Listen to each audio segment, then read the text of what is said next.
primero tienen que saber cómo ha evolucionado la psicología como ciencia y como profesión.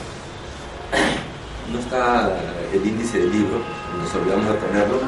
El libro mío último se llama Análisis y modificación de comportamiento en la práctica clínica, que les sugiero traten de tenerlo. Sé que está agotada la edición, SIGMOC lo va a editar otra vez con la autónoma, pero veremos, les vamos a dar los capítulos que queremos. Si alguno de ustedes tiene el libro, ¿Cómo se llama el libro? Análisis y modificación del comportamiento en la práctica clínica. Se agotaron. ¿Tú lo tienes? Perfecto. 1200 ejemplares se agotaron. Y no encontramos quién lo reeditara. Bueno, también se vendió muy cómodo. Prohibido la piratería de ese libro. Puesto en tinta azul para que no la pudieran fotocopiar. De allí sacamos un capítulo adelante, pase. La primera lectura, la evolución de la psicología como ciencia y como profesión. Esa se les ha dado hoy día. ¿Okay? Tienen que saber cómo evolucionar la psicología como ciencia. Yo se la voy a explicar. Primero quiero que lo lean, que lo discuten y luego me preguntan.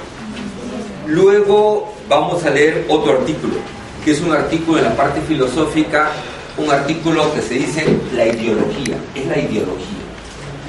Los analistas de la conducta. En inglés decimos the behavioral analysis, who are here.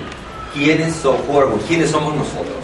Ese fue un artículo que lo dijimos en el Congreso Internacional del año 89 y que fue lo que se leía en todas las universidades de América Latina y de Estados Unidos, qué pensábamos que deberían hacer. Y ustedes ahí van a tener respuesta a una serie de preguntas. Los analistas de la conducta, ¿quiénes somos nosotros? Después, no puedo hacerles todas las cosas de la carrera, pero sí hay ciertos problemas claves que tienen que tener en cuenta o que ustedes se preguntarían. Entonces hay una tercera lectura, psicología y conductismo, precisando los conceptos y las interacciones. Entonces esa es una lectura que se les dará a ustedes para que ustedes la lean y la discutamos acá. Ahí tiene conceptos muy claros. O sea, ahí hay cosas en las cuales se les va a decir, bueno, qué es la ciencia, qué es la psicología, cuáles son los diferentes niveles de trabajo de los psicólogos, qué es el método científico, cuál es el criterio de verdad, cuál es el concepto de hombre que tenemos, qué es una ciencia social, qué es una ciencia natural, en fin, todas las preguntas, ¿no? ¿Por qué se dice que los psicólogos son mecanicistas? ¿O qué lugar tiene el cerebro, o el pensamiento, el lenguaje? Es un trabajo completo. Fue hecho en difícil. Fue hecho en difícil porque me entrevistaron dos chicos de la Católica. Y ellos, como nosotros en San Marcos en su época, inquietos, querían deshacerse de psiquiatras y de todo. Y bueno, yo estaba de decano, de director de escuela en Cayetano, y dije cosas muy duras, que ahora cada vez que lo leo digo, creo que fue muy bien dicho y ningún punto lo retiro, lo ratifico y lo profundizo. Eso lo van a leer ustedes. ¿Okay? Y ustedes con toda libertad piensen. Hay una pregunta de qué es el hombre, y cuando yo contesto el hombre es ¿qué? En términos objetivos es simplemente una materia más del universo, compuesto de tales cosas. Suena muy chocante y muy duro para otros, ¿no? Pero fue puesto porque había que leerlo en la Católica y quería que, como ellos están en otro país, se descubrieran que lo que ellos decían no concordaba con lo que decían otra gente. Cumplió su rol. Luego después, bueno, en la Sociedad de la Conducta y en SIGMOC, Julio Inga, que es un agente de nuestro equipo, hizo parte de la historia del análisis conductual.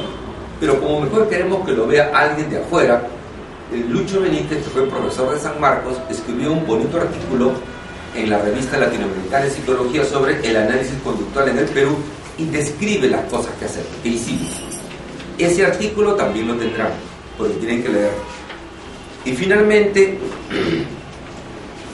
para ubicarnos en todo el contexto, cómo se mueve todo el análisis conductual en América Latina, la última conferencia que di en el Congreso Mundial de Terapias Conductuales, que como ustedes saben yo fui el único peruano que habló en ese Congreso Mundial, también se lo pasamos para que ustedes lo tengan. O sea que van a tener 1, 2, 3, 4, 5 cosas que leer en 2 semanas. Bueno, poco a poco. Pero en la mejor época nuestra gente leía 500 páginas por semana, en castellano y en inglés. vamos aumentando el ritmo poco a poco.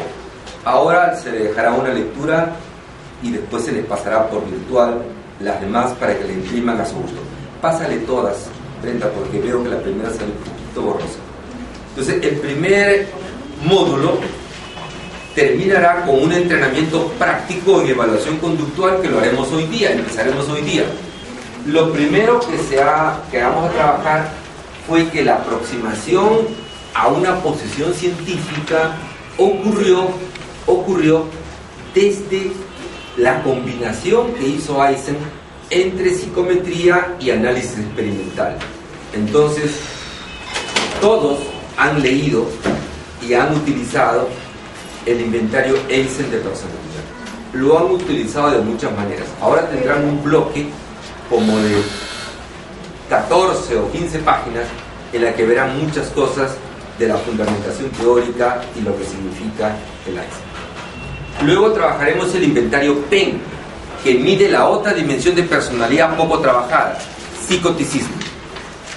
También le daremos en cada material su manual, la prueba, su clave de respuesta y sus baremos. Algunos se les entregarán como parte del curso y los demás lo adquirirán como parte de su proceso. Además, no dije algo que debí decirlo al inicio, que ustedes no me dijeron recordar. Como estamos reiniciando, es que el costo del curso es ese, por el reinicio. Pero el siguiente curso, que empezará a fines de este mes y que será los días miércoles, será 2 veces su valor, que es, o sea, el doble de lo que está ahora, porque es la manera como realmente debe de cubrirse. Y ellos tendrán otros tipos, tendrán también que adquirir sus materiales, ¿no? Bien, vamos al módulo 2. El módulo 2 se hará también por 4 semanas, fundamentos metodológicos del análisis conductual. Principios metodológicos, el énfasis en los datos objetivos, en la demostración, el control experimental, el estatus de los eventos privados. Recuerden que todo el mundo ha dicho, sí, los conductistas solo ven la conducta, no ven los valores, no ven las emociones, no ven el pensamiento. Nada, ustedes cuando lo lean se van a reír de lo que dicen. Yo cuando antes sí discutía con eso, ahora ni lo discuto, ¿para qué? Simplemente, como decimos nosotros, hacemos tiempo fuera cognitivo, porque dan cuenta que no existen. Si ellos quieren seguir creyendo, que crean, pues. El otro día dijeron, leyeron algo mío que hice sobre creativismo. ¿Cómo? No, estoy diciendo cosas creativas. Si es lo que hacemos e investigamos, pero lo investigamos de manera diferente a lo de ustedes. Algo que lo podemos comprobar.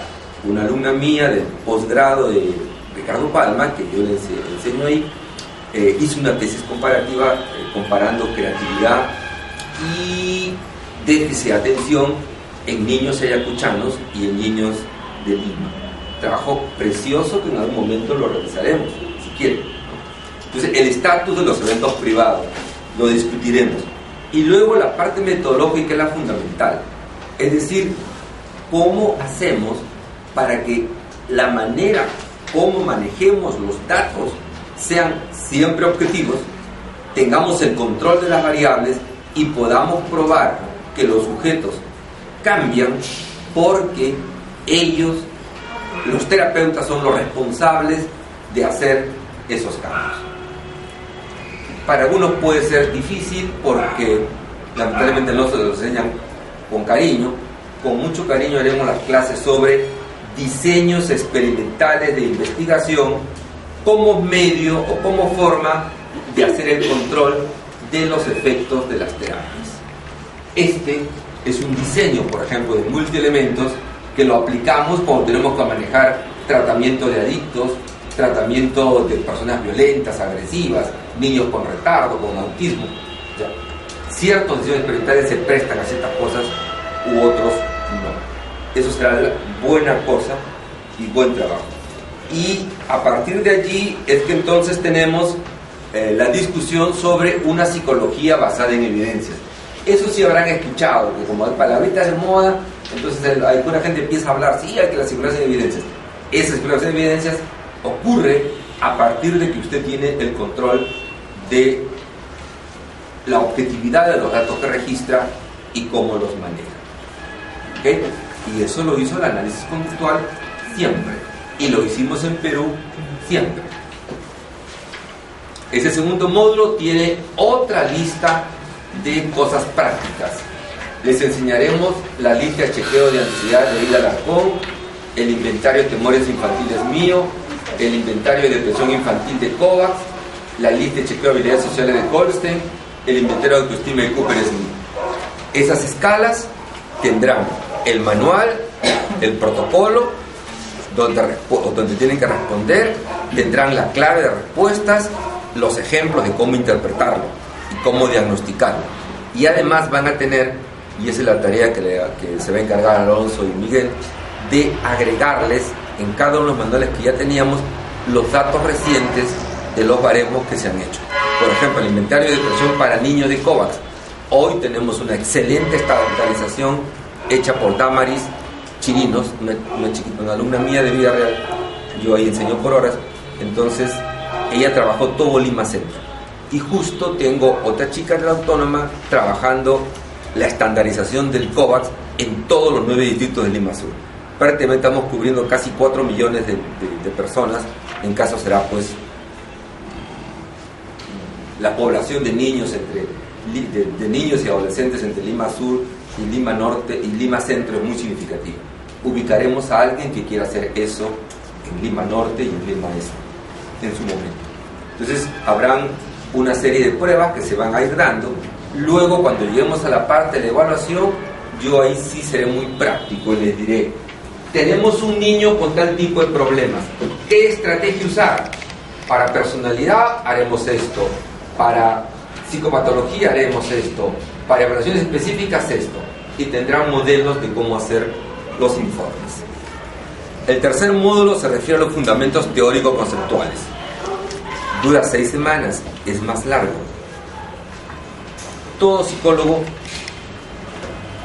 quisiera que ustedes me lo digan en su momento, debe de responder 3 preguntas fundamentales. Hoy, en el 2016, bueno, es un poco atrás. Por ejemplo, las preguntas clave que deben responder es: ¿cómo se adquiere o aprende el comportamiento? Eso deben de saber y tener muy claro. Es su trabajo. 2, ¿cómo mantenemos el comportamiento? Y tercero, ¿cómo hacemos para cambiar el comportamiento?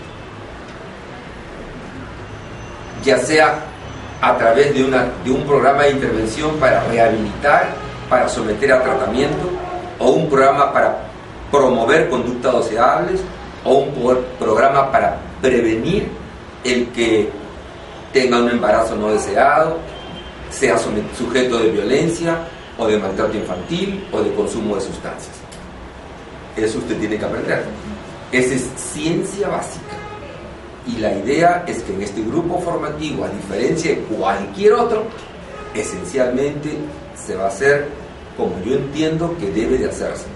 Ustedes, cuando sean bien entrenados, deben de ser capaces de encontrar las causas reales, descubrir o investigar cómo hallar qué cosa explica lo que está pasando con su paciente, y no decir: ah, tiene fobia y está de moda ahora el mindfulness, ya pues le hago mindfulness. Y usted después le pregunta, no quiero que le pregunten como algunas veces lo hemos hecho a la mala en la época dura del análisis conductual en el Perú, que queríamos imponernos y nos peleamos con los psiquiatras. Y hubo un psiquiatra una vez, amigo, que inclusive fue miembro de mi jurado de tesis doctoral. Entonces él dijo que había hecho un programa de tratamiento basado en economía de fichas con sus pacientes esquizofrénicos en el hospital. Lo hizo muy bien y todo, caminó eso muy bonito.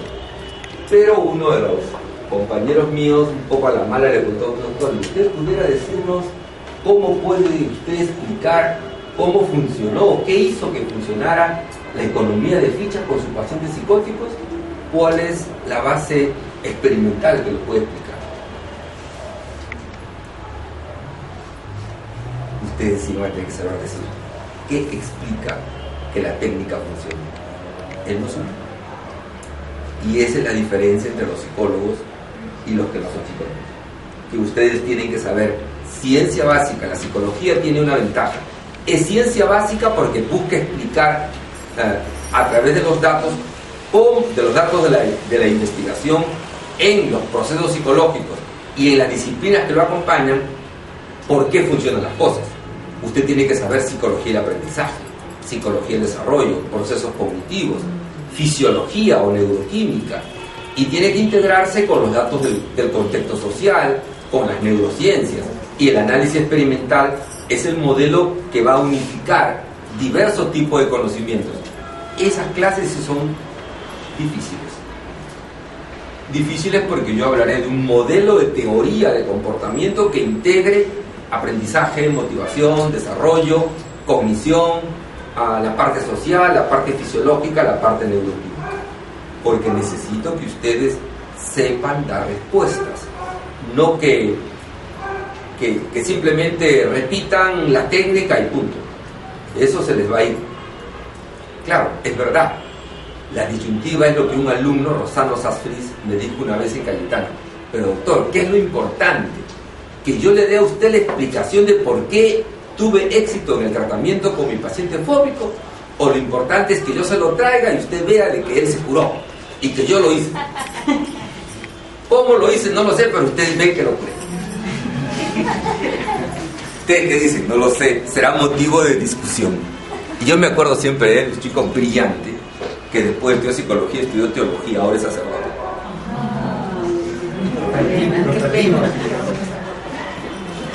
Pero es una pregunta muy buena. Era un grupo muy selecto de 24 chicos de Cayetano que estaban en ese curso llevando terapia conductual, ¿no? Y él preguntó eso: ¿qué es lo más importante? Que el paciente se cure, no importa cómo, o que yo diga qué cosa hizo que funcionara. Bueno, esa es la unidad número 3, un capítulo de teoría. A ese punto hay dos cosas en el entrenamiento práctico. En el entrenamiento práctico sigue el entrenamiento con escalas, pero por allí empezaremos ya algo. Empezaremos a enseñarles las primeras técnicas de intervención psicológica. Las pruebas que van a aparecer allí y otras muchas más, probablemente les mostraremos más de 100 escalas durante todo el entrenamiento. Paralelamente allí ya estaremos en el otro ambiente, supongo en 15 días, en nuestro local propio, en los ambientes, en las camillas, van a ver las demostraciones de cómo hacemos el control de ansiedad, el control de fobias, ¿no? Habrá el entrenamiento, ustedes primero lo van a observar, luego les damos un video, Alonso, para que ustedes lo vean en sus casas, y luego lo vienen a volver la semana a ver, armamos grupos, lo trabajan, y ustedes tienen que hacerlo. O sea, va a ser bonito que ustedes vean. Así pues, el paciente ingresó con 98 pulsaciones por minuto de ritmo cardíaco, y después de una hora de tratamiento, como si hubiese tomado 10 miligramos de diazepam o 2 alprazolam de 1 gramo, lo tengo en 58 pulsaciones de ritmo cardíaco, sedita y perfectamente estabilizado. Ustedes tienen que hacerlo. Y lo tienen que hacer, varios de ustedes lo veo que tienen experiencias, porque mis alumnos de la Autónoma lo hacen. El examen de competencias, los 4 que están acá, ellos tuvieron un examen de competencias. El verdadero examen de competencias, ellos sabían, tienen 1 hora y media, tienen su paciente, ese paciente, un sujeto ansioso, fóbico, viene con 98 de ritmo cardíaco, 96 o 100 de pulso, y usted tiene 1 hora determinada para aplicarle relajación. En el caso de los del primer curso fue solo relajación sistemática y tenían que estabilizarlo en 60 puntos. 2 puntos de cambio en presión arterial, 20 puntos en ritmo cardíaco, tenían 20 situaciones. Si hacían, ¿qué? 15 puntos y apenas 1 punto de presión arterial, tenían 15. Y los que hacían de menos repetían, porque si no les ponía 0 o 5. O sea, solo hay 2 caminos conmigo, ¿no? O es bueno o es malo. Ustedes tienen que ser buenas y buenos, ¿cierto? Entonces tienen que hacerlo. Igualito en su momento haremos los de psicoterapia conductual, y también, por supuesto, cuando ellos den examen, yo les indicaré por grupos, no por todos, para que ustedes vean en los laboratorios de psicoterapia cómo lo hacemos. Que trataremos de montar algo en el centro que vamos a instalar en 2 semanas. Y ustedes verán, en el segundo grupo, ellos tuvieron los pacientes y ellos tuvieron que manejar, controlando la ansiedad primero con relajación, controlando la fobia después, 15 minutos más, y luego manejando los procesos cognitivos con una técnica de modelado encubierto. 1h30. Y si lo hacían todo y lograban que el paciente estuviese tranquilo, creo que el caso más importante fue el de una chica que va a seguir ahora en tratamiento para otras cosas. El grupo de Paul creo que le consiguió 30 puntos, ¿no? Algo de 30 puntos consiguió el grupo de Paul hacerla con la paciente. Una chica que tenía muchos problemas, no podía ingresar al carro, o sea, tenía tanto temor que ella era capaz de abrir y tirarse, y tenía muchos problemas de todo tipo, ¿no? Hizo 30 puntos, casi 3 puntos de presión arterial, le bajó 30 puntos, ingresó de 100 y tantos, le dejó en 50 y tantos. Excelente. Él tuvo 20. Si usted lo hace eso, yo le pongo 20. Claro, en la enseñanza tradicional, el que se ponga 20, los profesores gritan hasta el cielo. Dicen, el profesor es el que más sabe, tú no sabes, pero no, te faltan muchos años. Y eso no es. Yo estoy muy feliz cuando el alumno sabe algo que yo no sé. Las tesis que se gradúan ahora son tesis muy buenas, muy bonitas, y yo estoy muy satisfecho. Uno de los nuevos libros de este año sobre dependencia emocional, por ejemplo, y las tesis son muy brillantes. El viernes hay sustentación de tesis, yo les diré más tarde lo que quieren asistir. Ahí sí el ingreso es libre y el auditorio es grande. Entonces, eso haremos, yo les digo ahora, en esta parte del módulo 3 combinaremos la parte práctica con el inicio del entrenamiento en control de la ansiedad. Tendrán que traer estetoscopios, cronómetros, nosotros les proveemos los modelos de los protocolos de registro y todo lo que tenemos que hacer. ¿Okay? Luego vamos al módulo 4, que es largo. 12 semanas porque ve evaluación conductual, los sistemas de medición directa, o sea, registro de frecuencia, registro de duración, registro de intervalos, los más importantes que aplicamos en la clínica y en la educación. ¿Ya? Y luego, y yo les pediré, yo no quiero que vengan a escuchar, yo quiero que ustedes aprendan y tengan la habilidad. Como ya hemos avanzado la teoría, han aplicado los instrumentos para calificarlos con nosotros, aquí les pido seleccionen una víctima. A ver, las chicas, su novio, su enamorado, su pareja, quien quiera, las personas mayores, no sé, escogen ustedes qué, su esposo, el sobrino cargoso, el sobrino que fastidia, o cualquiera, y le hacen un registro de la conducta que ustedes quieran. El hijo también, el hijo terrible que se escapa siempre, hacen un registro, lo traen y hacemos registro de conducta. Y después, como es la clase de evaluación, haciendo eso, yo les digo, les enseñaré, les mostraré todos los inventarios de autorreporte que manejamos y todas las escalas. Avanzaremos con un grupo y a lo largo de todo el curso siempre habrán escalas diferentes para hacer. ¿Okay? Veremos también los problemas. Asertividad sexual, por ejemplo, que está de moda ahora, enseñándoles una técnica para ver su asertividad, o una escala para prevenir el consumo de sustancias, si son hábiles para decir no. Todo eso iremos viendo. Allá hay muchas técnicas, muchas escalas, y ustedes van les damos el material y ustedes lo adquieren y les decimos cómo es y ustedes lo aplican para enseñarles cómo calificarlos y cómo lo pueden utilizar.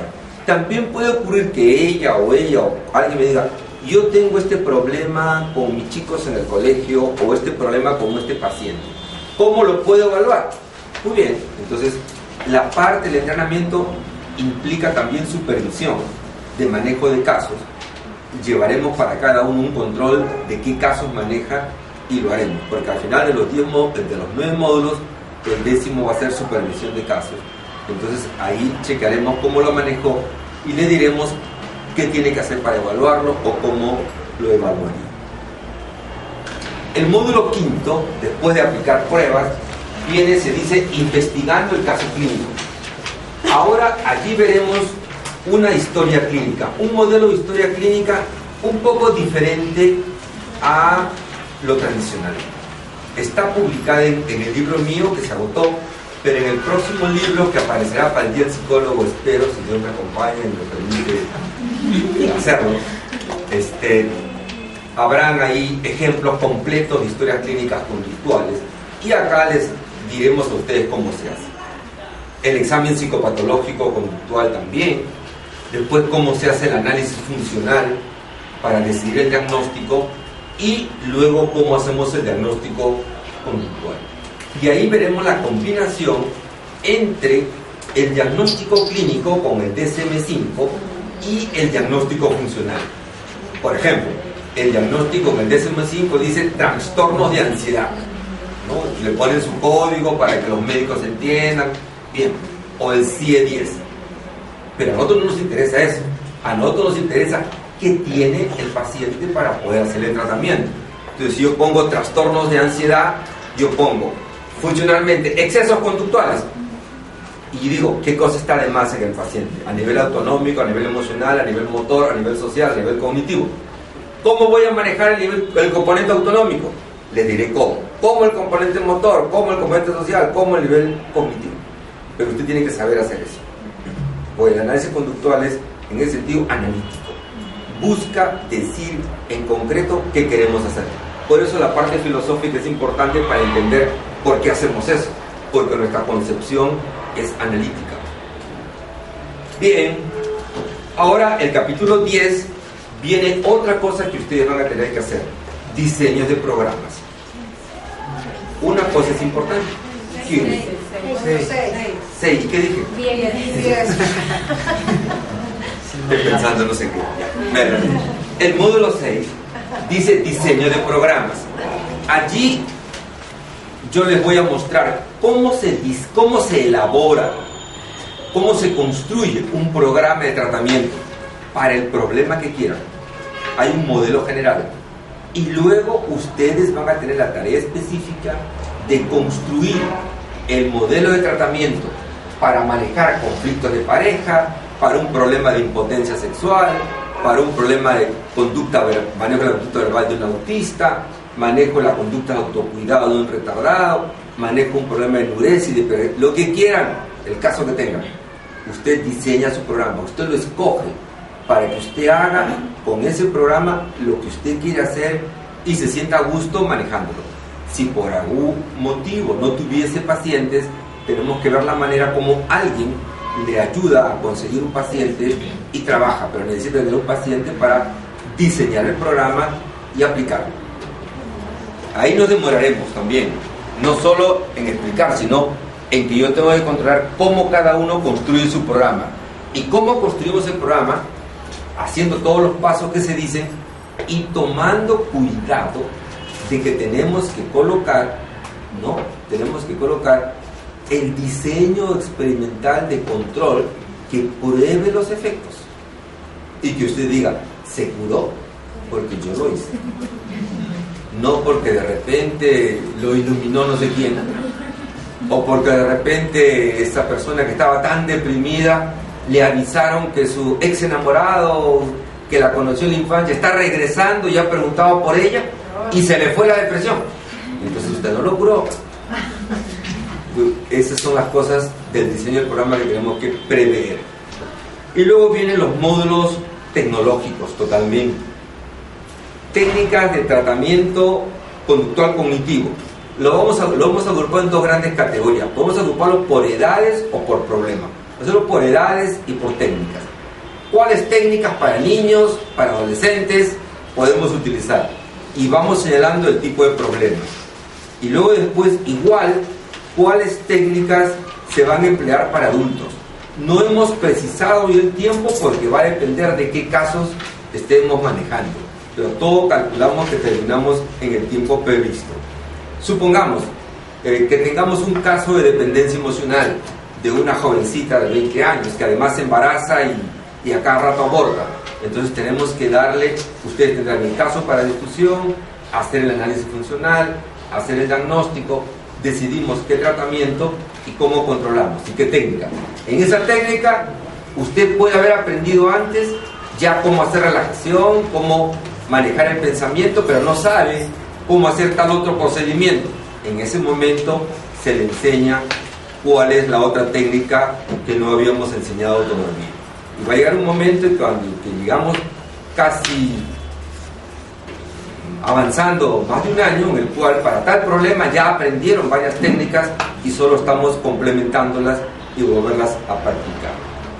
Y finalmente estamos terminando la parte conceptual con cómo evaluamos los efectos de las terapias, que es muy importante que al final de un tratamiento uno sepa decirle al paciente, bueno, hasta aquí hemos concluido esta parte, ahora voy a empezar un proceso de seguimiento, te voy a dar cita cada 2 semanas, luego cada 4 semanas, luego cada 3 meses, cada 6, y le hago seguimiento hasta un año.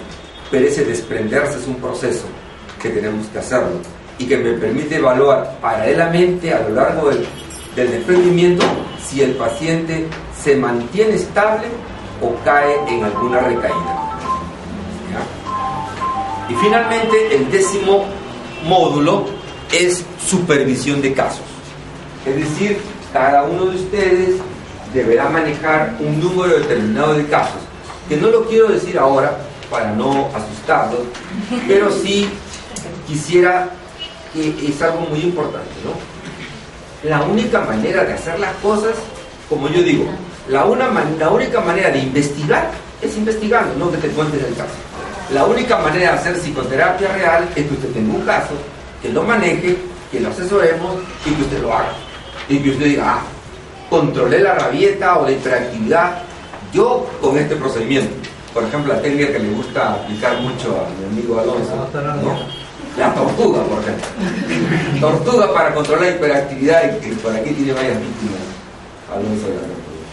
Entonces, usted, una técnica para manejar la impulsividad,